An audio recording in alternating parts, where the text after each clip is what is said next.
শালার সকাল সকাল যে এখানে বসে রইছি একটা মুয়াক্কেলও তো পাইলাম না। মক্কেল হ আরে পাবি পাবি, আর একটু অপেক্ষা কর না। ও আচ্ছা, তোকে যে আমি আইফোনের প্যাকেট আনতে বলছিলাম, আনছিস তো? হ্যাঁ, হ্যাঁ, দে, আনছি, দে, দাঁড়া। দে।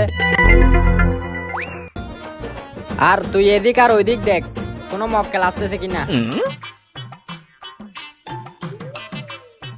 ওই যে দেখ মুয়াক্কেল একটা পাইছি বন্ধু।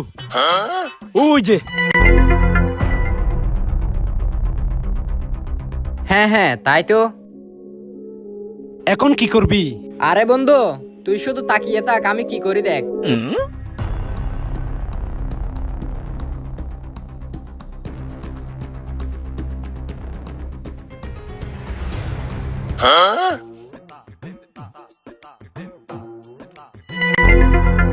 আরে সালা, ব্যাপারটা তো বুঝলাম না। আশেপাশে তো কেউ নাই।